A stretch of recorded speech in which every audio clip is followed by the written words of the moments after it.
Olá! Hoje a gente vai mergulhar fundo numa das narrativas mais ricas e, francamente, mais fascinantes da tradição bíblica, a saga de Jacó, ali nos capítulos 28 a 38 do livro de Gênesis. E olhem, isso aqui não é só uma história antiga, não. É uma exploração profunda sobre identidade, sobre conflitos familiares que ecoam por gerações e sobre como, de forma bem dolorosa, um povo começa a se formar. O nosso objetivo aqui é fazer uma análise com um olhar mais acadêmico, sabe? Observando a genialidade da escrita, as camadas culturais do texto, tudo para entender como o personagem Jacó, que começa como o enganador, se transforma em Israel, o grande patriarca de uma nação inteira. Para guiar nossa conversa, a gente vai seguir 5 passos bem claros. Primeiro, vamos entender o ponto de partida de Jacó, aquela fuga desesperada e a promessa divina que ele recebe no meio do caminho.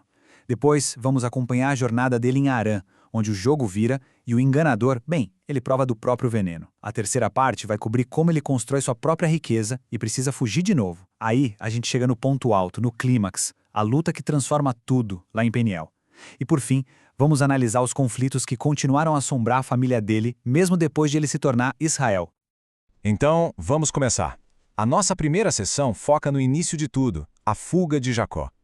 É a história de um homem que sai de casa no puro desespero, mas que no meio do nada encontra uma promessa divina. E esse momento, como a gente vai ver, vai definir todo o resto da vida dele. A jornada de Jacó não começa com um ato de heroísmo, muito pelo contrário. Ela começa com uma fuga. Depois de enganar o próprio pai Isaque para roubar a bênção que pertencia ao irmão mais velho, Esaú, Jacó se torna um fugitivo. Ele não está só saindo de casa, ele está literalmente correndo para salvar a pele da fúria do irmão. O destino é Padã Arã, a terra dos parentes, mas o caminho é longo, perigoso. O texto pinta um quadro de vulnerabilidade total. Ele está sozinho, com medo, num deserto desolado, usando uma pedra de travesseiro. Pensem na cena. É exatamente nesse ponto mais baixo, nesse estado de completa solidão e incerteza, que a narrativa abre espaço para uma intervenção divina. E é aí, no meio do sono, que a revelação acontece. A imagem central do sonho é uma escada, ou talvez uma rampa que conecta a terra ao céu, um símbolo poderosíssimo. Para o fugitivo desolado, dormindo no chão, essa visão cria um ponto de contato, um eixo de comunicação entre o mundo dele, tão terreno e difícil, e a esfera divina. Os anjos subindo e descendo não são enfeites. Eles representam um tráfego constante, uma atividade que garante a Jacó que mesmo naquele lugar esquecido, ele não está isolado do divino. O céu para ele não estava fechado. No topo dessa escada, Deus aparece e fala diretamente com Jacó. E aqui, a narrativa faz algo crucial. Primeiro, Deus se apresenta como o Deus dos seus antepassados, Abraão e Isaque, e reafirma aquelas 3 promessas centrais da aliança. A promessa da terra, de uma descendência incontável e de que, através dele, o mundo seria abençoado. Mas, e esse é o ponto-chave, ele adiciona uma 4ª promessa, uma promessa pessoal feita sob medida para a situação do Jacó. Ele diz, olha, eu estou com você e vou te guardar por onde quer que você for, não vou te abandonar. Para um fugitivo solitário e morrendo de medo, essa promessa de presença e proteção contínua era tudo que ele precisava ouvir. A resposta de Jacó ao acordar revela muito sobre o estágio espiritual dele naquele momento. Primeiro vem o medo, o temor reverente, o reconhecimento de que aquele lugar era sagrado. Nossa, que lugar terrível é este! É a casa de Deus, a porta dos céus. Ele então faz um ritual. Pega a pedra que usou de travesseiro, ergue como um pilar e derrama azeite sobre ela, consagrando o local. Ele até muda o nome do lugar, de Luz para Betel, que significa Casa de Deus. Mas logo em seguida a gente vê a imaturidade dele. Ele faz um voto condicional, quase uma negociação.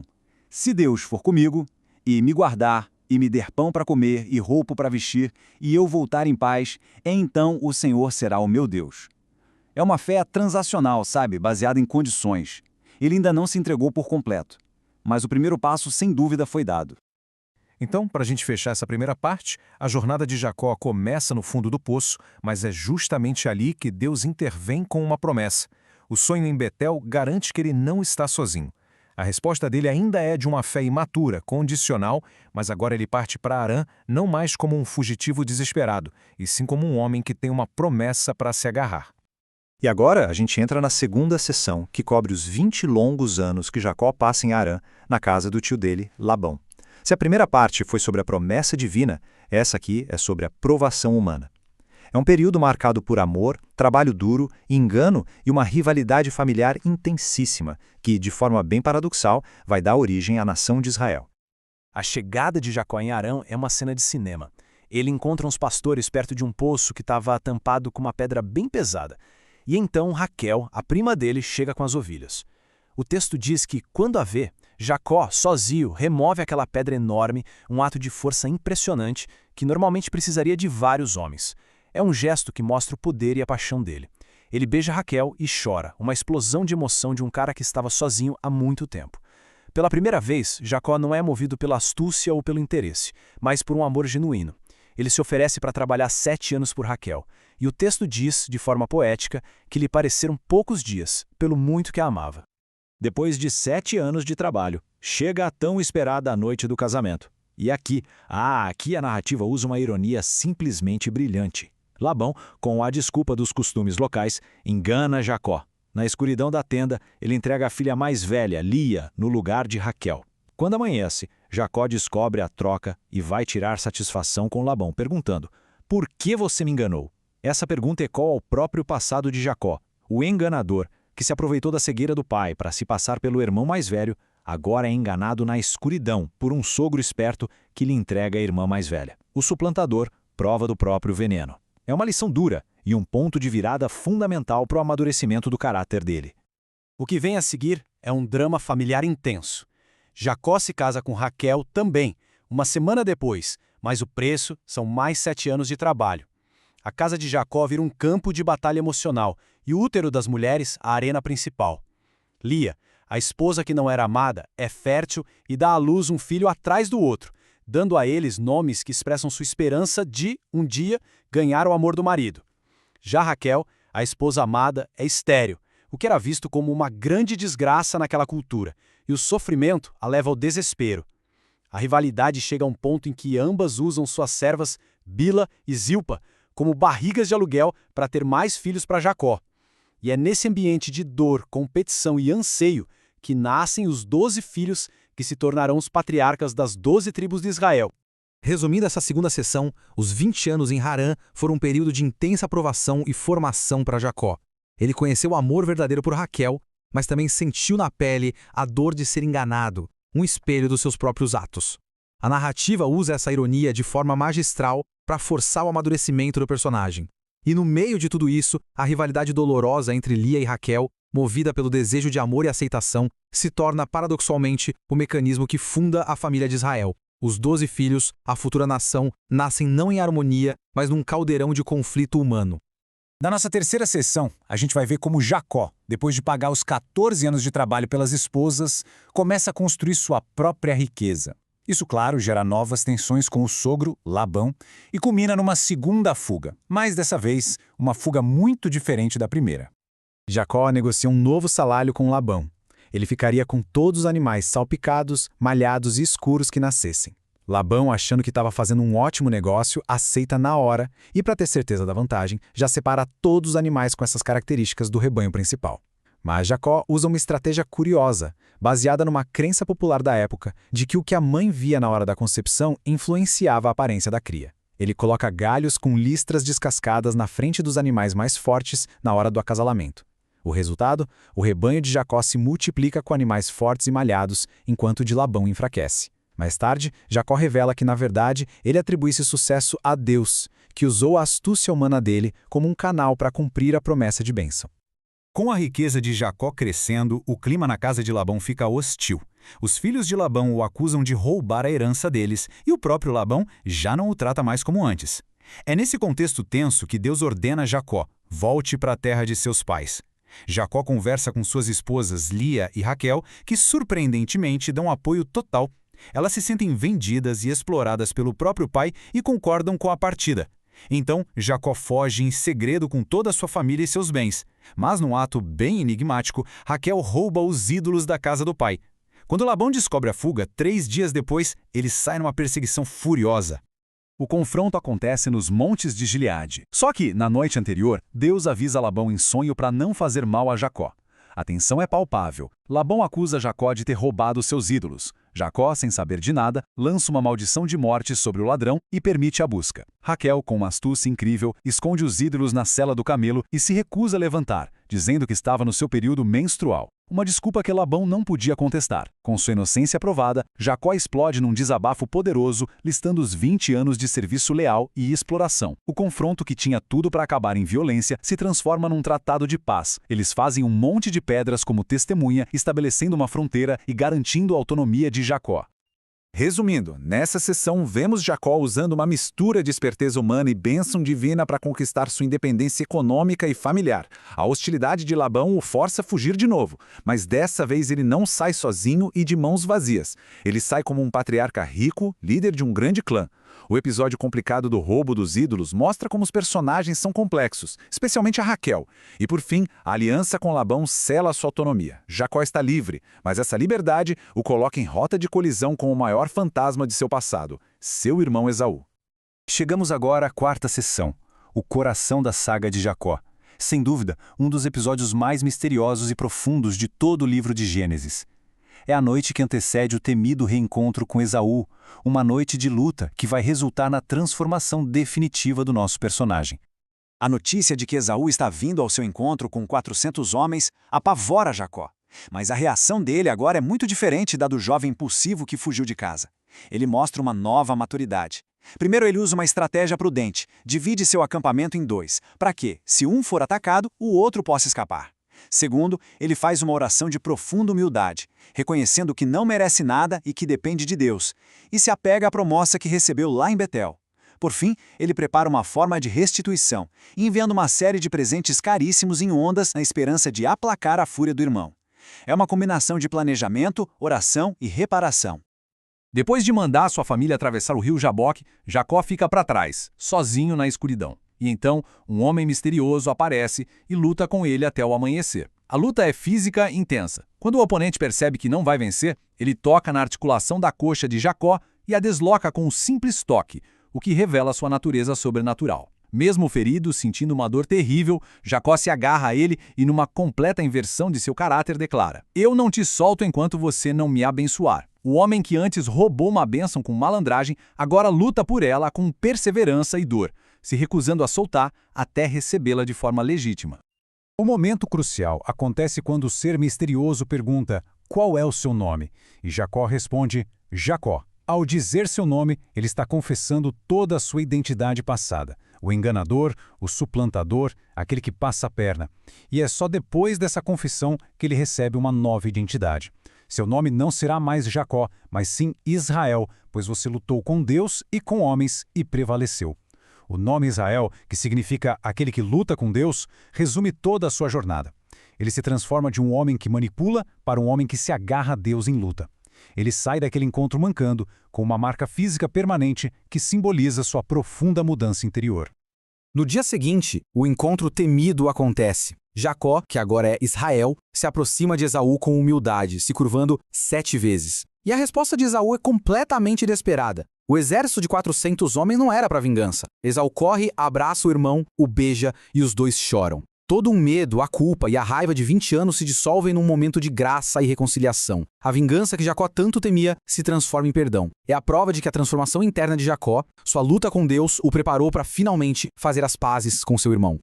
Resumindo, a quarta sessão nos mostrou o clímax da jornada de Jacó. O medo de reencontrar Esaú o levou a um estado de total dependência de Deus. A luta misteriosa em Peniel funcionou como um crisol, um forno onde sua identidade antiga foi queimada e uma nova foi forjada. Ele emerge com um novo nome, Israel, uma nova identidade baseada na luta e na perseverança com o divino. A ferida que o faz mancar para o resto da vida é um lembrete constante de que sua força agora vem da fraqueza e da dependência. E a reconciliação surpreendente com Esaú é o resultado direto disso. Um homem que fez as pazes com Deus pode finalmente fazer as pazes com seu passado. Na nossa última sessão, a gente vai ver que a vida de Israel não se torna um mar de rosas. A narrativa de Gênesis é brutalmente realista e nos mostra que, mesmo depois de se reconciliar com o passado, a família dele enfrenta novos e terríveis conflitos internos, desafios trazidos pela nova geração. O primeiro grande teste vem com o episódio trágico em Siquém. Diná, a única filha de Jacó mencionada na história, é violentada pelo príncipe do lugar. Uma proposta de casamento e aliança é feita para reparar a honra. Só que os irmãos de Diná, Simeão e Levi, estão consumidos pela fúria. Fingindo aceitar a proposta com a condição de que todos os homens da cidade se circuncidem, eles planejam uma vingança terrível. No terceiro dia, quando os homens estão com dor e vulneráveis, os dois irmãos entram na cidade e massacram todo mundo. A brutalidade é chocante. A reação de Jacó, então, é ainda mais reveladora. Ele não os repreende pela moralidade do ato, mas pelas consequências práticas. Vocês me criaram um problema, me fizeram odiado, você destruído. A gente vê aqui a violência latente na nova geração e o pragmatismo de um patriarca mais preocupado com a sobrevivência do clã do que com a justiça. Intercalada na saga, temos a história de Judá, o quarto filho de Lia, e sua nora Tamar. É uma narrativa fascinante. Depois que seus dois primeiros maridos morrem, Judá nega a Tamar o direito, pela lei da época, de se casar com seu terceiro filho. Isso a deixaria sem filhos e desamparada. Vendo que a justiça lhe foi negada pelo patriarca, Tamar resolve a situação com as próprias mãos.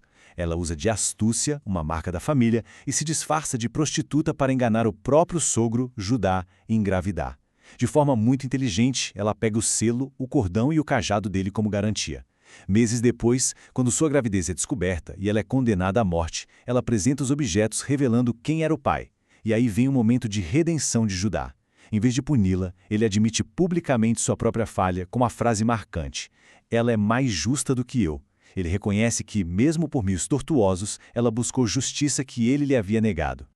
E então, a narrativa nos mostra Israel cometendo o mesmíssimo erro de seus pais, Isaque e Rebeca, o favoritismo. Ele ama José, o primeiro filho da sua amada Raquel, mais do que todos os outros. E ele demonstra isso abertamente, dando a José uma túnica especial, um símbolo de status. Para piorar, o jovem José, talvez com um pouco de arrogância, conta aos irmãos sonhos em que todos eles se curvavam diante dele. O resultado é inevitável. O favoritismo do pai e a aparente arrogância de José geram um ódio e uma inveja tão destrutivos que os irmãos conspiram para matá-lo. No fim, eles o vendem como escravo para mercadores que iam para o Egito, dando início a uma nova e dolorosa fase na história dessa família tão disfuncional.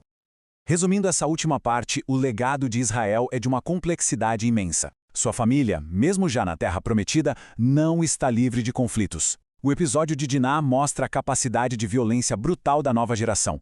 A história de Tamar destaca a busca por justiça por meios não convencionais e a possibilidade de redenção.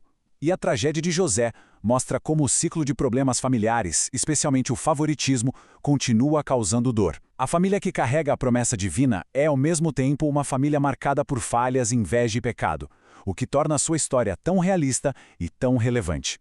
Para a gente concluir nossa análise, vamos refazer essa jornada. A saga começa com Jacó, o fugitivo, um jovem egoísta e esperto. Em Betel, ele recebe uma promessa divina que o sustenta. Em Harã, ele passa por 20 anos de provação, aprendendo sobre amor, trabalho e a dor de ser enganado. O ponto de virada é Peniel, onde, através de uma luta que o transforma, ele se torna Israel. E ele termina sua jornada como Israel, o patriarca de uma nação, um homem ferido, abençoado e profundamente complexo, cuja vida é um testemunho da graça de Deus que age através da imperfeição humana. Então, quais são os principais pontos que a gente pode tirar de tudo isso? Primeiro, a narrativa insiste que Deus trabalha com e através de pessoas cheias de falhas. A história não passa pano para os defeitos de seus heróis. Segundo, a humanidade dos patriarcas é de um realismo impressionante. Eles não são santos de vitral, são gente de carne e osso. Terceiro, a transformação pessoal raramente é fácil. Ela muitas vezes acontece através da luta, da dor, do confronto com o nosso próprio passado. E por fim, os temas de conflito familiar, rivalidade entre irmãos e ciclos de disfunção são universais e continuam a conversar com a gente hoje. Se essa nossa análise despertou a curiosidade, existem muitos caminhos para aprofundar os estudos. A recomendação óbvia é continuar a leitura da história de José nos capítulos seguintes de Gênesis. Buscar comentários bíblicos acadêmicos, que trazem perspectivas históricas e textuais detalhadas, é fundamental. Pesquisar sobre o contexto cultural do Antigo Oriente Próximo pode ajudar a entender práticas como o casamento levirato ou o significado dos ídolos.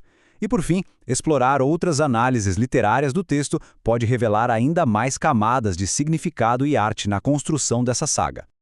Para a gente encerrar, ficam algumas perguntas para reflexão. De que forma a jornada pessoal de Jacó, marcada por exílio, luta e uma relação tão complexa com Deus, espelha a identidade e a história do próprio povo de Israel mais tarde? Como a narrativa equilibra a soberania de Deus, que parece guiar os eventos, e a agência humana, com suas escolhas, seus enganos e seus atos de fé? O que as histórias das mulheres, Lia, Raquel, Diná, Tamar, nos revelam sobre o papel, a força e os limites delas dentro da sociedade patriarcal descrita? E por último, o que o nome Israel, aquele que luta com Deus, sugere sobre a natureza da fé? Será que a fé é menos sobre a aceitação passiva e mais sobre um engajamento ativo, às vezes até conflituoso com o divino? Fica a reflexão. Muito obrigado pela atenção.